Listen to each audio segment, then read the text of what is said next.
Presiden Amerika Serikat, AS, Donald Trump mengancam akan menyerang Venezuela untuk kedua kalinya jika mereka tidak berperilaku baik. Trump juga mengancam tindakan militer terhadap pemerintah Kolombia dengan mengatakan kepada wartawan bahwa operasi semacam itu terdengar bagus bagi saya. Amerika Serikat diketahui mengebom Venezuela dan menculik Presiden Nicolas Maduro di tengah kecaman dan pujian. Dalam konferensi pers pada Sabtu, tanggal 3 Januari tahun 2026, di Resor Mar-a-Lago miliknya di Florida, Presiden AS Donald Trump memuji operasi penangkapan Maduro sebagai salah satu pertunjukan kekuatan dan kompetensi militer Amerika yang paling menakjubkan, efektif, dan dahsyat dalam sejarah Amerika. Ini adalah operasi militer paling berisiko dan paling terkenal yang disetujui oleh Washington sejak tim SEAL Angkatan Laut AS membunuh pemimpin Al-Qaeda Osama bin Laden di sebuah rumah persembunyian di Abbottabad, Pakistan pada tahun 2011. Kita sedang berurusan dengan orang-orang yang baru saja dilantik. Jangan tanya saya siapa yang bertanggung jawab karena saya akan memberi Anda jawaban dan itu akan sangat kontroversial, kata Trump kepada wartawan di Air Force One ketika ditanya apakah dia telah berbicara dengan pemimpin sementara Delcy Rodriguez, Senin, tanggal 5 Januari tahun 2026, dilansir TRT World. Ketika didesak untuk menjelaskan maksudnya, Trump berkata, "Itu artinya kami yang berkuasa." Maduro akan hadir di pengadilan AS. Diberitakan UpNews, Nicolas Maduro dijadwalkan hadir pertama kalinya di pengadilan Amerika pada Senin, tanggal 5 Januari tahun 2026, atas tuduhan terorisme narkoba yang digunakan pemerintahan Trump untuk membenarkan penangkapannya dan membawanya ke New York.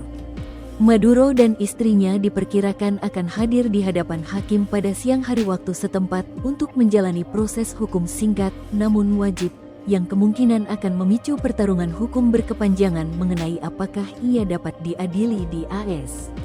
Pasangan itu akan dibawa dari penjara Brooklyn ke gedung pengadilan Manhattan yang letaknya tidak jauh dari gedung pengadilan tempat Presiden Donald Trump dihukum pada tahun 2024 karena memalsukan catatan bisnis. Sebagai terdakwa kriminal dalam sistem hukum AS, Maduro akan memiliki hak yang sama dengan orang lain yang dituduh melakukan kejahatan, termasuk hak untuk diadili oleh juri yang terdiri dari warga New York biasa. Para pengacara Maduro diperkirakan akan menggugat legalitas penangkapannya, dengan alasan bahwa ia kebal dari penuntutan sebagai kepala negara yang berdaulat. Pemimpin otoriter Panama, Manuel Noriega, gagal menggunakan pembelaan yang sama setelah AS menangkapnya dalam invasi militer serupa pada tahun 1990. Namun, AS tidak mengakui Maduro sebagai kepala negara Venezuela yang sah, terutama setelah pemilihan ulang tahun 2024 yang serangan AS terhadap Venezuela. Setelah berbulan-bulan terjadi peningkatan ketegangan dan ancaman terkait dugaan keterlibatan Maduro dalam pengiriman narkoba ke AS, pemerintahan Trump meningkatkan tekanan pada Caracas dengan pengerahan militer di Karibia dan serangkaian serangan rudal mematikan terhadap kapal-kapal yang diduga terlibat penyelundupan narkoba. Legalitas serangan tersebut, yang menewaskan lebih dari 100 orang, telah dipertanyakan secara serius oleh Perserikatan Bangsa-Bangsa dan para ahli hukum. AS juga menawarkan hadiah sebesar 50 juta dolar AS untuk informasi yang mengarah pada penangkapan Maduro. Namun, sementara militer melakukan operasi di Karibia, intelijen AS telah mengumpulkan informasi tentang Maduro.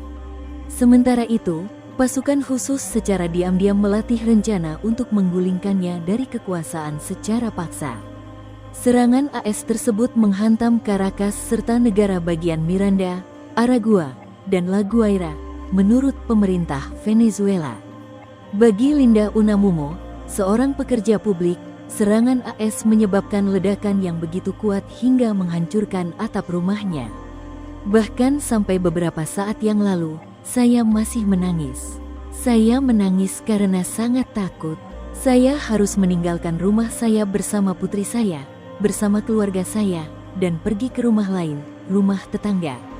Itu benar-benar traumatis. Saya tidak ingin hal itu terjadi pada siapapun, katanya kepada kantor berita AFP.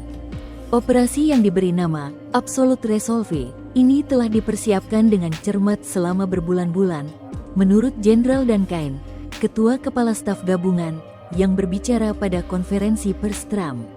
Trump juga mengatakan kepada Fox News bahwa pasukan AS telah berlatih evakuasi Maduro di sebuah bangunan replika. Mereka benar-benar membangun sebuah rumah yang identik dengan rumah yang mereka tempati, dengan semua hal yang sama, semua baja di mana-mana, kata Trump. Pada Jumat, tanggal 2 Januari tahun 2026, malam waktu setempat, Cain mengatakan bahwa cuaca membaik secukupnya, membuka jalan yang hanya dapat dilalui oleh penerbang paling terampil di dunia. Sekitar 150 pesawat terlibat dalam operasi tersebut, lepas landas dari 20 pangkalan udara berbeda di seluruh belahan bumi barat. Sebagai bagian dari operasi tersebut, pasukan AS melumpuhkan sistem pertahanan udara Venezuela, dengan Trump mengatakan bahwa lampu Caracas sebagian besar dimatikan karena keahlian tertentu yang kami miliki, tanpa memberikan penjelasan lebih lanjut. Beberapa ledakan yang memekakkan telinga terdengar di seluruh Caracas, dan Pete Hegseth, Menteri Pertahanan AS, menggambarkannya sebagai bagian dari operasi gabungan militer dan penegak hukum besar-besaran yang berlangsung kurang dari 30 menit. Helikopter AS kemudian mendarat di kompleks kediaman Maduro di ibu kota pada pukul 2:01 pagi, pukul 6:01 GMT, hari Sabtu, dan Presiden Venezuela beserta istrinya kemudian dibawa ke tahanan AS. Pada pukul 4:29 pagi, pukul 8:29 GMT, hanya 2,5 jam kemudian, Maduro dinaikkan ke atas kapal induk AS dalam perjalanan menuju New York. Trump kemudian mengunggah foto pemimpin Venezuela itu di platform Truth Social miliknya, dengan mata tertutup dan mengenakan pakaian olahraga abu-abu. Setelah meninggalkan USS Iwo Jima, pasukan AS mengawal Maduro ke sebuah pesawat dan mendarat di Pangkalan Garda Nasional Udara Stewart di New York sekitar pukul 16.30, pukul 21.30 GMT. Kamar Konstitusi Mahkamah Agung Venezuela memerintahkan Wakil Presiden Delcy Rodriguez untuk menjabat sebagai presiden sementara setelah penculikan Maduro oleh AS. Pengadilan memutuskan bahwa Rodriguez akan menduduki jabatan Presiden Republik Bolivarian Venezuela untuk menjamin kesinambungan administrasi dan pertahanan komprehensif negara. Pengadilan juga menyatakan akan berupaya untuk menentukan kerangka hukum yang berlaku untuk menjamin keberlangsungan negara, administrasi pemerintahan, dan pembelaan kedaulatan dalam menghadapi ketidakhadiran paksa Presiden Republik. Trump sebelumnya mengatakan pada hari Sabtu bahwa AS tidak akan menduduki Venezuela, asalkan Rodriguez melakukan apa yang kita inginkan. Download Tribun X sekarang, menghadirkan lokal menjadi Indonesia.